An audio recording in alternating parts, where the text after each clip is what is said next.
أعوذ بالله من الشيطان الرجيم. قل هذه سبيلي أدعو إلى الله على بصيرة أنا ومن اتبعني وسبحان الله وما أنا من المشركين.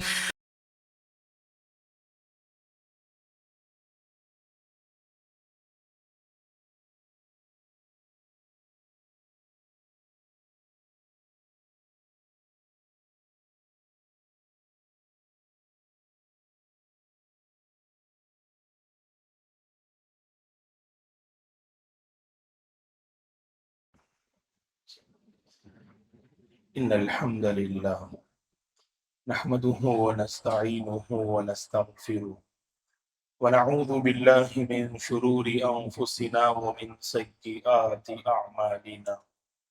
من يهده الله فلا مضل له ومن يضلل فلا هادي له. وأشهد أن لا إله إلا الله وأشهد أن محمدا عبده ورسوله. أما بعد، فأعوذ بالله من الشيطان الرجيم. يا أيها الذين آمنوا اتقوا الله حق تقاته ولا تموتن إلا وأنتم مسلمون. يا أيها الناس اتقوا ربكم الذي خلقكم من نفس واحدة وخلق منها زوجها وبث منهما رجالا كثيرا ونساء واتقوا الله الذي تساءلون به والأرحام إن الله كان عليكم رقيبا. يا أيها الذين آمنوا اتقوا الله وقولوا قولا سديدا يصلح لكم أعمالكم ويغفر لكم ذنوبكم ومن يطع الله ورسوله فقد فاز فوزا عظيما. فإن خير الحديث كتاب الله وخير الهدي هدي محمد صلى الله عليه وسلم وشر الأمور محدثاتها وكل محدثة بدعة وكل بدعة ضلالة وكل ضلالة في النار. فأعوذ بالله من الشيطان الرجيم.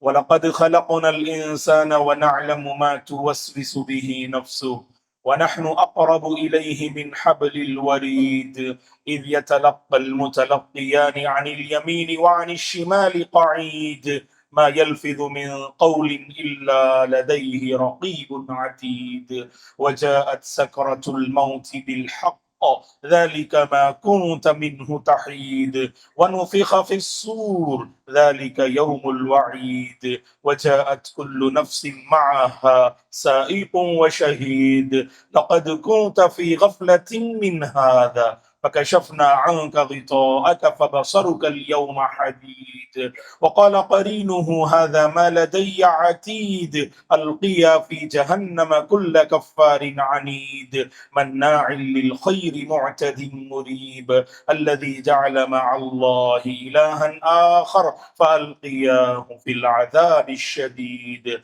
قال قرينه ربنا ما أطغيته ولكن كان في ضلال بعيد. قال لا تختصموا لدي وقد قدمت إليكم بالوعيد. ما يبدل القول لدي وما أنا بظلام للعبيد. إذ قالت امرأة عمران ربي إني نذرت لك ما في بطني محررا فتقبل مني إنك أنت السميع العليم. ہر قسم کی تعریف، بزرگی اور بڑائی اس اللہ وحدہ لا شریک کے لیے ہے جس نے اس ساری کائنات کو پیدا کیا۔ درود اور سلام ہو رحمت للعالمین خاتم النبیین محمد عربی صلی اللہ علیہ وسلم پر، جن پر اللہ تعالیٰ نے انقلابی دین نازل فرمایا۔ صحابہ اکرام رضوان اللہ علیہ مجمعین، تابعین، تابعین، تمام مومن مرد اور عورتوں پر اللہ کی رحمت اور اس کی سلامتی ہو، آمین۔ محترم بزرگوں، نوجوانوں، عزیز بچوں اور قابل احترام میری ماں اور بہنوں، آج کے اس نازک دور میں سب سے زیادہ جس طبقے پر مجھے اور آپ کو توجہ دینی چاہیے اور توجہ دینے کی جو ضرورت ہے وہ یہ بچے ہیں، اولاد ہیں، یہ نئی نسل ہے۔ حقیقت میں یہ نسل جو میرے اور آپ کے درمیان موجود ہے، ایسے دور میں یہ نسل سانس لے رہی ہے جو ہر طرف فتنے ہی فتنے، اور اس نئی نسل کے فیوچر اور مستقبل کو تباہ کرنے کے سامان یہ دور اور یہ زمانہ فراہم کر رہا ہے۔ ایسی نازک گھڑی میں میرے اور آپ کی یہ ذمہ داری ہے کہ نسلیں بنتی ہیں اور بگڑتی ہیں، نسلیں ترقی کرتی ہیں اور نسلوں کا وجود ختم ہو کر رہ جاتا ہے۔ دراصل نسل کے پیچھے جب میرے اور آپ کی محنت ہوتی ہے، میرے اور آپ کی فکر ہوتی ہے، میرے اور آپ کی جب نسل کے پیچھے کوشش ہوتی ہے، تب ہم اس نسل کے مستقبل کو روشن بنانے میں ہم کامیاب ہوتے ہیں۔ فتنوں کے آغوش میں یہ نسل جنم لے رہی ہے۔ تو ایسی نازک گھڑی میں دوستو، جب میرے اور آپ کی یہ ذمہ داری ہے کہ ہم اس پہ توجہ دیں، تو اس نسل پر سب سے زیادہ اثر انداز ہونے والی، اس میں کوئی شک نہیں، اس نسل کی مائیں ہیں۔ ماں محبت کا نام ہے، ماں حقیقت میں جذبات کا نام ہے، ماں حقیقت میں انقلاب کا نام ہے۔ ماں بچے کو جب اپنے آغوش میں لیتی ہے تو اس بچے کا فیوچر محفوظ رہتا ہے۔ ماں جب اپنے بچے کی فکر کرتی ہے، وہی فکر رنگ لاتی ہے، اور وہی فکر اس بچے کی صحبت کی بھی حفاظت کرتی ہے اور اس کا روشن مستقبل وہاں طے کرتی ہے۔ تو ماں کے اندر ایک ایسی کشش ہے، ماں کے اندر ایک ایسی تاثیر ہے جو نسلوں کو بنانے، جو نسلوں کو آباد کرنے میں یہ کشش، یہ تاثیر اپنا رول دکھاتی ہے۔ قرآن مجید پڑھیے گا۔ خطبہ مسنونہ کے بعد میں نے آپ کے سامنے اللہ نے سورہ آل عمران میں ایک مثالی ماں کا ذکر کیا ہے، جس مثالی ماں کو عمران کی بیوی کہا جاتا ہے۔ حاملہ تھیں، پتہ نہیں تھا پیٹ میں بچہ ہے یا بچی ہے، دعا کرتی ہیں اللہ سے، جو نظر انہوں نے مانگی اس نظر کو اللہ کے سامنے پیش کرتی ہیں۔ انی نذرت لک ما فی بطنی محررا فتقبل منی، اے اللہ میرے پیٹ میں جو ہے اس بچے کو تیری عبادت اور تیرے دین کی خدمت کے لیے میں وقف کر رہی ہوں۔ اللہ اکبر۔ لہذا اس تحفے کو قبول فرما۔ ماں جب بچہ پیٹ میں ہوتا ہے، اسی وقت سے اس کے فیوچر کو لے کر وہ فکر کرتی ہے، اس کی آخرت کو لے کر وہ فکر کرتی ہے، اس کے مستقبل کو لے کر وہ فکر کرتی ہے۔ یہی مثالی ماں ہوتی ہے۔ اور اللہ تبارک و تعالیٰ نے جو اولاد آپ کو عطا فرمائی، جنہیں ہم مریم علیہ السلام کہتے ہیں، واللہ طبقہ خواتین میں مریم علیہ السلام کا کردار ہم اور آپ اچھی طرح سے واقف ہیں۔ اس روئے زمین میں اللہ کے نبی نے جن عورتوں کو آئیڈیل قرار دیا، ان میں مریم علیہ السلام سر فہرست ہیں، جو بڑی پاک دامن، پاک باز، دیندار، خدمت گزار، پرہیزگار اللہ کی بندی تھی۔ یہ مثالی ماں کی دعا اور تڑپ کا نتیجہ ہے مریم علیہ السلام۔ انی اعیذها وذریتها من الشیطان الرجیم، یہ مریم علیہ السلام کی والدہ نے، اللہ اکبر، مریم علیہ السلام اور آپ کی نسل کے حق میں دعا کی تھی۔ اور اسی طرح سے قرآن پڑھتے ہیں تو ہمیں ایک اور مثالی ماں ہمیں نظر آتی ہے، تو در حقیقت اسماعیل علیہ السلام کی والدہ ہے۔ بقرعید کے موقع پر یہ مثال ہم پیش کرتے ہیں کہ جب ابراہیم علیہ السلام نے خواب میں دیکھا اپنے لخت جگر کو ذبح کرتے ہوئے، تو خواب کے سلسلے میں اپنے بیٹے سے مخاطب ہوتے ہیں، خواب کے سلسلے میں اپنے بیٹے سے بات کرتے ہیں، تو بیٹے کا جواب ہم اور آپ اچھی طرح سے اپنے ذہن میں بٹھائے ہیں۔ بیٹے کا جواب کیا تھا؟ یا ابت افعل ما تؤمر ستجدنی انشاء اللہ من الصابرین۔ اے ابو جان، جس کا آپ کو حکم دیا جا رہا ہے آپ اسے بجا لائیے، ان قریب آپ مجھے صبر کرنے والوں میں سے پائیں گے اگر اللہ چاہے۔ اللہ اکبر! کیا جواب تھا! مثالی بیٹا، دراصل یہ مثالی ماں کا نتیجہ ہوتا ہے دوستو، مثالی بیٹا مثالی ماں کا نتیجہ ہوتا ہے، مثالی نسل مثالی ماؤں کا رزلٹ ہوا کرتی ہے، یاد رکھنا۔ وہ فیضان نظر تھا یا کہ مکتب کی کرامت تھی۔ اسماعیل علیہ السلام، سبحان اللہ، جو اللہ کے فرما بردار برگزیدہ جو بندے تھے، ان کو بنانے میں ماں یا باپ کس کا زیادہ رول تھا؟ شاعر نے کہا وہ فیضان نظر تھا یا کہ مکتب کی کرامت تھی، سکھائے کس نے اسماعیل کو آداب فرزندی۔ دوستو، ماں ایک نئی نسل کو حقیقت میں جنم دے سکتی ہے، ایک نئی نسل جو ہر ناحیے سے امت کے حق میں فائدہ مند اور نفع بخش ثابت ہو، ایسی نسل کو تیار کرنے کی صلاحیت اللہ نے ماں کے اندر رکھی ہے۔ تاریخ پڑھیے گا آپ، تاریخ میں ہمیں ایک مثالی شخصیت ملتے ہیں۔ کبھی آپ نے علمی دروس میں سنا ہوگا آپ کا نام ربیعہ رحمہ اللہ، ربیعہ بن فروخ رحمہ اللہ۔ آپ کے والد محترم جنگ کے لیے نکل گئے، 27 سال 20 سال غائب رہے۔ جب چھوٹے تھے گھر سے نکلے جنگ کے لیے، 20 سال کے بعد لوٹتے ہیں، اور آپ کے پیچھے محنت کرنے والی آپ کی والدہ تھی۔ اور جانتے ہیں یہ ربیعہ رحمہ اللہ کون ہے؟ یہ امام مالک کے استاذ ہیں، یہ امام مالک کے شیخ ہیں، یہ مدینے کے کبار اور فقہا، کبار علماء اور فقہا میں سر فہرست ربیعہ رحمہ اللہ کا نام آتا ہے۔ دراصل ربیعہ کو بنانے میں، اس مقام پر پہنچانے میں اللہ کے فضل کے بعد ربیعہ کی ماں کا کردار تھا۔ اور خود آپ کے والد بتاتے ہیں 27 سال کے بعد میں لوٹا مدینہ، دیکھا مسجد نبوی میں لوگوں کی ایک بڑی بھیڑ ہے، ایک نوجوان ہے جو درس دے رہے ہیں اور سارے لوگ بیٹھ کے درس سن رہے ہیں۔ میرے بغل میں جو بیٹھے تھے، میں نے ان سے پوچھا کہ درس دینے والے نوجوان کون ہیں؟ تو کہا یہ ربیعۃ الرائی ہیں، یہ ربیعۃ الرائی ہیں، پہچانا نہیں؟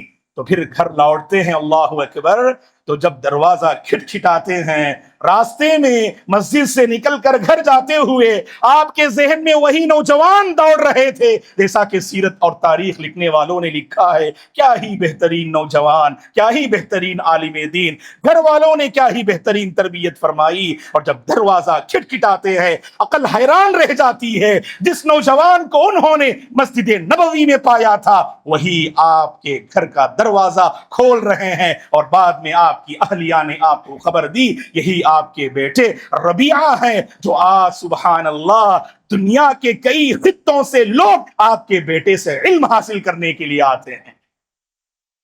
اور یہ سفیان الثوری 2nd سینچوری کے زبردست محدث، حدیث کی تاریخ لکھی جائے اس میں سفیان الثوری رحمہ اللہ کا نام نہ لکھا جائے وہ تاریخ ادھوری ہے، اتنے زبردست عالم دین۔ جانتے ہیں سفیان الثوری کس نے بنایا؟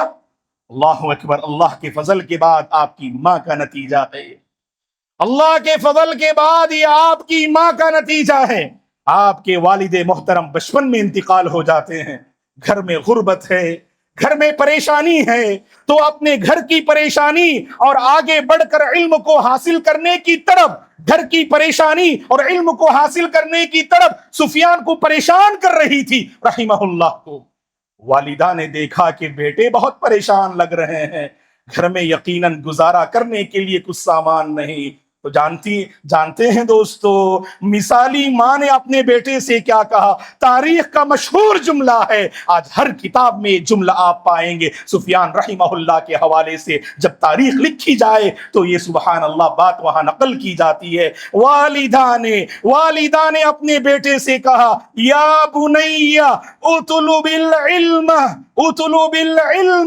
وکفنی بمغزلی ھذا، اے میرے بیٹے علم حاصل کرتے جانا اور جو میں چکی پیس کر میں تمہیں بڑا بناؤں گی اور گھر کی روزگاری کا مسئلہ میں حل کروں گی، میں محنت کروں گی، چکی پیس کر صحیح میں گھر کا معاملہ حل کروں گی، بس آپ کو آگے بڑھتے جانا اور علم حاصل کرتے جانا۔ اور یہ عالیہ بنت شریک رحمہ اللہ، جانتے ہیں کون ہے عالیہ بنت شریک رحمہ اللہ؟ یہ امام مالک امام دار الہجرہ کی والدہ ہیں۔ امام مالک کو امام مالک کس نے بنایا؟ خود امام مالک اپنے بارے میں فرماتے ہیں، غور سے سنیے گا۔ بچپن میں مجھے جو لوگ گویہ ہوتے ہیں، گانے گاتے ہیں، تو ان کی طرف میرا میلان تھا، کہیں پر بھی گانے کی محفلیں ہوتی تو جا کے کھڑا ہو جاتا تھا میں۔ والدہ نے دیکھا تو گھبرا گئیں، پریشان ہو گئیں، اپنے بیٹے کو بلا کر کیا پیاری نصیحت کرتی ہیں۔ اللہ معزز مائیں، آپ کا بھی یہی کردار ہونا چاہیے۔ آج دوستو کیا مسئلہ ہے جانتے ہیں؟ اگر بچہ بگڑتا ہے، آپ پریکٹیکل لائف میں دیکھیے گا، بگاڑ کا علم سب سے پہلے ماں کو ہوتا ہے۔ بچہ بگڑ رہا ہے، بچے کی عادتیں خراب ہو رہی ہیں، دوستی اچھی نہیں ہے، اس کے ایکٹیویٹیز اچھے نہیں ہیں، زبان بگڑ رہی ہے، سب سے پہلے ماں کو اس کا علم ہوتا ہے۔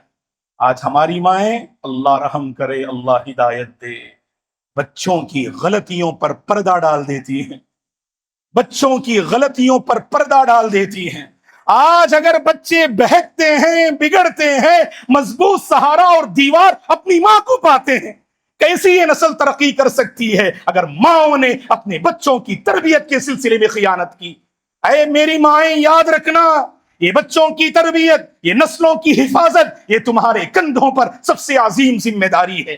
جب دیکھا امام مالک کی والدہ عالیہ بنت شریک رحمہ اللہ نے کہ بچے کا میلان آخرت کی طرف نہیں، دنیا کی طرف، نیکی کی طرف نہیں، گناہ کی طرف آگے بڑھ رہا ہے، تو کہا امام مالک سے، ان کی اپنی والدہ نے، خود امام مالک بیان کرتے ہیں، میری والدہ نے مجھے نصیحت کرتے ہوئے کہا یا بنی ان المغنی اذا کان قبیح الوجہ لا یلتفت الیہ فدع الغنا وطلب الفقہ، اے میرے بیٹے، ایسے جو گانے بجاتے ہیں، گانے جو سناتے ہیں، ان کی طرف جو ہے تمہاری توجہ نہیں ہونی چاہیے، تم گانے چھوڑ دو اور علم کی طرف متوجہ ہو جاؤ۔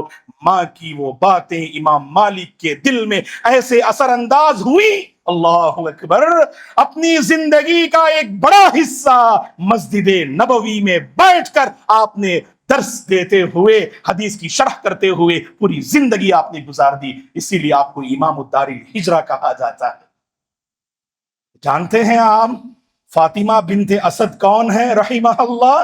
یہ امام شافعی کی والدہ ہیں۔ امام شافعی کو کون نہیں جانتا؟ اللہ اکبر، چار ائمہ میں بڑے عظیم امام شافعی رحمہ اللہ۔ امام شافعی کو شافعی کس نے بنایا جانتے ہیں آپ کی والدہ فاطمہ بنت اسد نے۔ ہوا کیا؟ بچپن میں والد محترم کا انتقال ہو گیا، سرزمین غزہ میں، فلسطین میں آپ کے والد محترم کا انتقال ہو گیا۔ آپ کی والدہ کو وہیں سے فکر لاحق ہوئی اپنے بچے کے فیوچر اور تربیت کو لے کر، ڈھونڈتی رہی، پھر آپ کے ذہن میں خیال آیا اگر میں اپنے بچے کو بڑا اگر بنانا چاہوں، اس کے لیے سب سے بہترین جگہ مہبط الوحی ہے، جو کہ مکہ اور مدینے کی سرزمین ہے۔ اللہ اکبر، اس زمانے میں سفر کے اسباب اور وسائل زیادہ آسان نہ تھے، سفر کی صعوبتیں، مشقتیں برداشت کرتے ہوئے فاطمہ بنت اسد رحمہ اللہ اپنے لخت جگر امام شافعی کو، جو بالکل چھوٹے تھے، سرزمین غزہ اور فلسطین سے لے آتے ہیں اور مکے میں سب سے پہلے حلقۃ القرآن میں داخلہ دلواتے ہیں. اور جانتے ہیں آپ 7 سال کی عمر مکمل نہیں ہوئی امام شافعی حافظ قرآن بن گئے. ایسی ماؤں کی آج ضرورت ہے دوستو جو اپنے بچوں کو قرآن کے حوالے کر دیں. واللہ آج ہمارے گھروں میں اس کی بڑی کمی پائی جاتی ہے.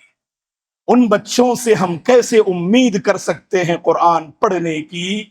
ان بچوں سے ہم دینداری کی امید کہاں کر سکتے ہیں جن بچوں کی مائیں ہمیشہ سوشل میڈیا میں مگن رہتی ہیں؟ اللہ رحم کرے دوستو. میں خاص کر عورتوں سے ایک عاجزانہ اپیل کروں گا. کبھی آپ نے دیکھا اللہ کی بندیوں، آپ کا موبائل بہت اچھا ہے، موبائل کا کور بہت اچھا ہے. جانتے ہیں کیوں؟ کیونکہ ماں کی پوری توجہ اور فکر اپنے موبائل اور سوشل میڈیا پہ ہوتی ہے. اسی لیے اسے بنانے، سنوارنے، نکھارنے کی ماں کوشش کرتی ہے. اور بچوں کا حال دیکھیے، کتنا اخلاقی ناحیے سے بچے بگڑے ہوئے ہیں. یاد رکھنا اللہ کی بندیوں، اگر بچے اچھے ہیں تو اس میں ماں کی خوبصورتی ہے. ماں کی خوبصورتی موبائل کی خوبصورتی سے نہیں بلکہ ماں کی خوبصورتی نئی نسل کے سنورنے سے ہے. اگر بچہ نیک ہے، دیندار ہے، فرما بردار ہے، حقیقت میں آپ دیکھیے گا ماں اگر کالی کلوٹی بھی ہے لیکن دل اس کا روشن ہے اور اللہ کے نزدیک اس کا مقام ہے. تو فاطمہ بنت اسد مکہ لے آئیں، اللہ اکبر، وہاں پر حافظ قرآن بنے آپ. پھر آپ نے ولیج کے حوالے کیا. ولیج میں زبان بہت اچھی ہوتی ہے تو سبحان اللہ زبان آپ نے سیکھی، عربی زبان آپ نے سیکھی. اسی لیے آج ہم دیکھتے ہیں جب بھی کوئی لغت کا، عربی گرامر کا مسئلہ آتا ہے امام شافعی کو ہم اپنا ایک مصدر مانتے ہیں. امام احمد ابن حنبل رحمہ اللہ نے امام شافعی کے بارے میں کیا فرمایا جانتے ہیں آپ؟ امام احمد کے استاذ ہیں امام شافعی. لولاہ ما عرفنا فقہ الحدیث، اگر امام شافعی نہ ہوتے تو ہمیں حدیث کی سمجھ ہی نہ ملتی. اگر امام شافعی نہ ہوتے تو ہمیں حدیث کی سمجھ ہی نہ ملتی. اور اسی طرح سے امام احمد بن حنبل رحمہ اللہ کو اتنے عظیم پر پہنچانے والی آپ کی والدہ صفیہ بنت میمونہ رحمہ اللہ ہیں. خود آپ امام احمد اپنی والدہ کے بارے میں فرماتے ہیں، دیکھو اللہ کی بندیوں، امام احمد کی ماں میں تمہارے لیے نمونہ ہے. امام احمد کی ماں اپنے بچے کی کیسی آپ نے تربیت فرمائی. دیکھو سوتی کب ہیں آپ، بیدار کب ہوتی ہیں آپ. سوتی کب ہیں آپ اور بیدار کب ہوتی ہیں آپ. بیدار کرنے کی تو دور کی بات، بیدار ہونا بڑا مشکل ہوتا ہے. آج جو سوئی ہوئی ہو ایک بیدار نسل کو کیسے وہ تیار کر سکتی ہے. فارسی میں کہا جاتا ہے خفتہ را خفتہ کئی کنت بیدار، جو سویا ہوا ہے وہ سوئے ہوئے کو کیسے جگا سکتا ہے. وہی جگا سکتا ہے جو بیدار ہے. آج ہماری ماں اگر بیدار ہے تو نسلوں کو بیدار کر سکتی ہیں. وہ خود اٹھتی کب ہیں، اللہ کی پناہ. امام احمد کی والدہ دیکھیے، خود امام احمد کی زبانی میں آپ کو نقل کرتا ہوں. امام احمد رحمہ اللہ نے فرمایا اپنی والدہ کے بارے میں، اللہ اکبر، اللہ غریق رحمت کرے صفیہ بنت میمونہ رحمہ اللہ کو. بچپن میں والد محترم کا انتقال ہو گیا، تربیت کی پوری ذمہ داری صفیہ رحمہ اللہ کے کندھوں پر.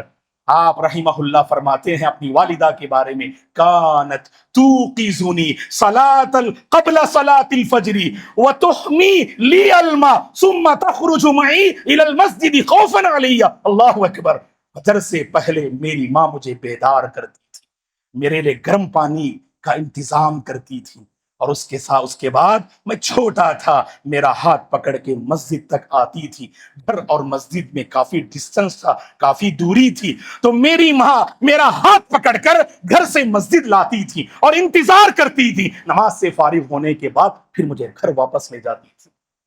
آج وہ امام اہل سنہ والجماعہ سے ہم جانتے ہیں، امام اہل سنہ والجماعہ سے جانتے ہیں. دوستو یاد رکھنا ہمارے بچوں میں بھی وہ صلاحیت ہے. دوستو اپنے بچوں میں امام شافعی کو ڈھونڈیے، اپنے بچوں میں امام احمد کو ڈھونڈیے، اپنے بچوں میں امام مالک کو ڈھونڈیے، اپنے بچوں میں امام سیوطی کو ڈھونڈیے، اپنے بچوں میں امام ابن قیم کو ڈھونڈیے رحمہم اللہ جمیعا. اور صحابہ کی تو طویل فہرست ہے. کہنے کا مقصود کیا ہے؟ عورتوں کو اپنی ذمہ داری سمجھنی چاہیے، اور میں یہاں پر پوری امانت داری سے دو باتیں کہہ کر اپنی گفتگو ختم کروں گا۔ پہلی بات یہ ہے، میں مرد حضرات سے اپیل کروں گا، نوجوانوں سے خاص کر، دین کی بنیاد پر رشتے قائم کیجیے۔ آج بڑا مسئلہ کیا ہے، خوبصورتی کی دوڑ نے آج ہمیں تربیت کے میدان میں ناکام بنا دیا۔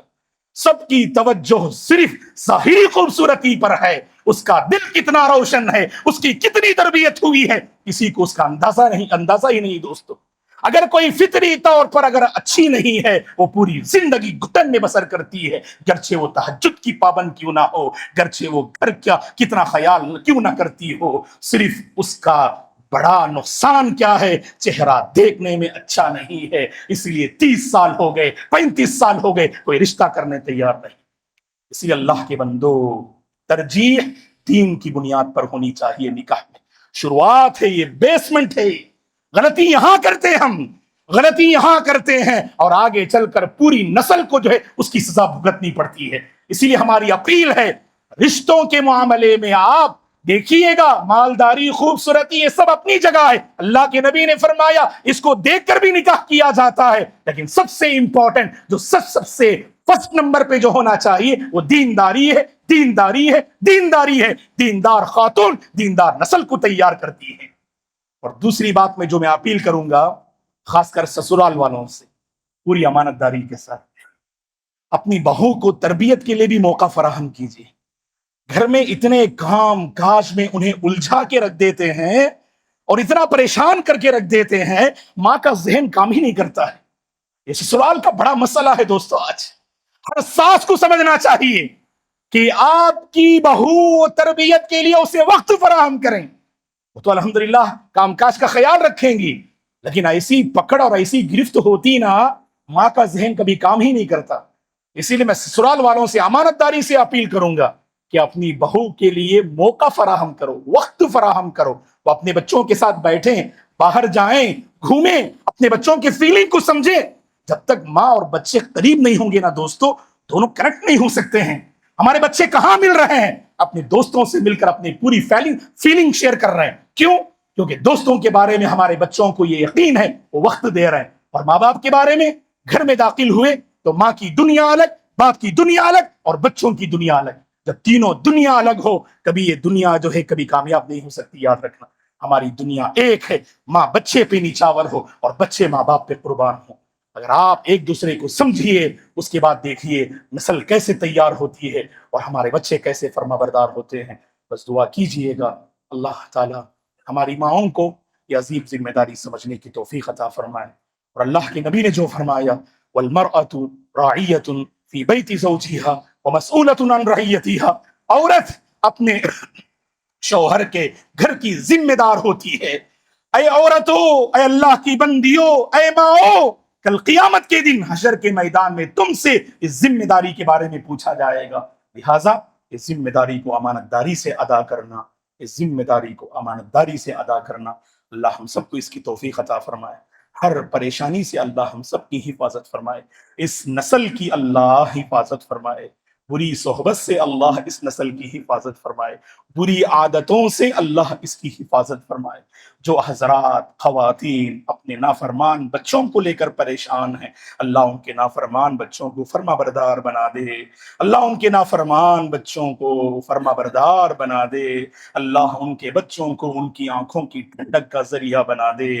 اور جو نوجوان شادی کے مرحلے میں قدم رکھ چکے ہیں، اللہ ان کے حق میں نیک جوڑے کے فیصلے فرمائے، نیک خاتون اللہ انہیں عطا فرمائے۔ جن کی شادیاں ہو چکی ہیں، اللہ ایک دوسرے کو سمجھنے کی توفیق عطا فرمائے، الفت و محبت کے ساتھ زندگی گزارنے کی اللہ توفیق عطا فرمائے۔ جو بے اولاد ہیں، اولاد کے سلسلے میں پریشان ہیں، اللہ انہیں نیک اولاد سے مالا مال فرمائے، اللہ انہیں ان کے دامن کو اولاد سے بھر دے، اللہ انہیں صالح نسل عطا فرمائے۔ جن کو اللہ نے بچے اور نسل عطا کیا ہے، اللہ انہیں اس نسل کی حفاظت کرنے کی توفیق عطا فرمائے، ان بچوں کی صحیح تربیت کرنے کی اللہ توفیق عطا فرمائے۔ جہاں کہیں مسلمان پریشان حال ہیں، اللہ سب کی پریشانی کو دور فرمائے۔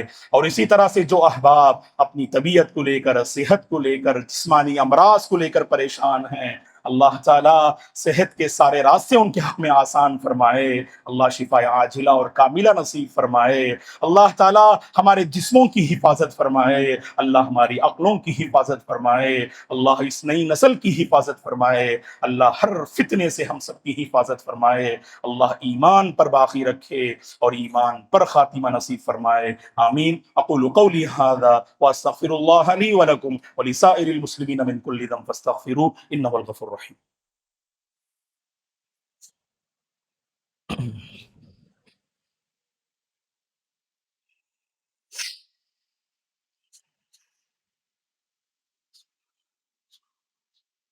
إن الحمد لله نحمده ونستعينه ونستغفره ونعوذ بالله من شرور أنفسنا ومن سيئات أعمالنا، من يهده الله فلا مضل له ومن يضلل فلا هادي له، وأشهد أن لا إله إلا الله وأشهد أن محمدا عبده ورسوله، أما بعد فأعوذ بالله من الشيطان الرجيم، إن الله وملائكته يصلون على النبي يا أيها الذين آمنوا صلوا عليه وسلموا تسليما، اللهم صل على محمد وعلى آل محمد كما صليت على إبراهيم وعلى آل إبراهيم إنك حميد مجيد، اللهم بارك على محمد وعلى آل محمد كما باركت على إبراهيم وعلى آل إبراهيم إنك حميد مجيد، اللهم أعز الإسلام والمسلمين وأذل الشرك والمشركين، ربنا لا تزغ قلوبنا بعد إذ هديتنا، ربنا لا تزغ قلوبنا بعد إذ هديتنا وهب لنا من لدنك رحمة إنك أنت الوهاب، اللهم بارك لنا فيما رزقتنا وبارك لنا في حياتنا، اللهم بارك لنا في أعمالنا، اللهم بارك لنا في أولادنا، اللهم بارك لنا في أوقاتنا، اللهم بارك لنا فيما رزقتنا، اللهم احفظ الإسلام والمسلمين، اللهم انصر الإسلام والمسلمين، اللهم احفظ الإسلام والمسلمين، اللهم إنا نسألك علما نافعا ورزقا طيبا وشفاء من كل داء وشفاء من كل داء وعملا متقبلا، اللهم أرنا الحق حقا وارزقنا اتباعه وأرنا الباطل باطلا وارزقنا اجتنابه، عباد الله رحمني ورحمكم الله، فأعوذ بالله من الشيطان الرجيم، إن الله يأمر بالعدل والإحسان وإيتاء ذي القربى وينهى عن الفحشاء والمنكر والبغي يعظكم لعلكم تذكرون، اذكروا الله العظيم يذكركم ولذكر الله تعالى أكبر، والله يعلم ما تصنعون۔